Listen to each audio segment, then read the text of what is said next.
As we near the election, participation in pre-election day voting is surprising even election workers this year as Michiganders are taking advantage of some new options. News 8's Duncan McLean has a look at turnout for early voting.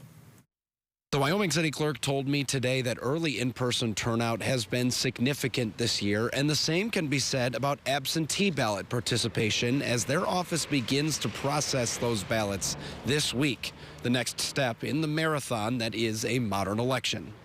It's a marathon versus a sprint for sure.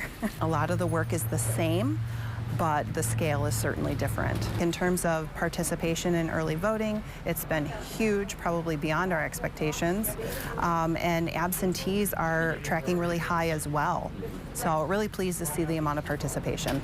Early in-person voters lining up around the state on Monday joined more than 250,000 others who cast their November 5th votes early over the weekend, alongside 1.5 million already returned absentee ballots, according to Secretary of State Jocelyn Benson. All those votes processed and securely stored in real time, but not officially totaled for candidates until Election Day. Meantime, it's plenty of work for clerk staffs all over the state and the army of volunteers that make the whole thing possible. So we've got a staff of 6 in the Wyoming City Clerk's office, and we have over 200 election inspectors who help us pull off early voting, absentee voting, and Election Day. I always kind of joke they're the backbone of democracy, but it's very true.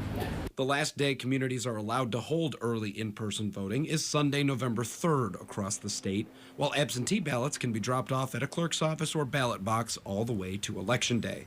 Wyoming's clerk joining others around the state, encouraging everyone to check the parameters of your city or town and make a plan for voting so you don't miss out. In Wyoming, Duncan McLean, News 8.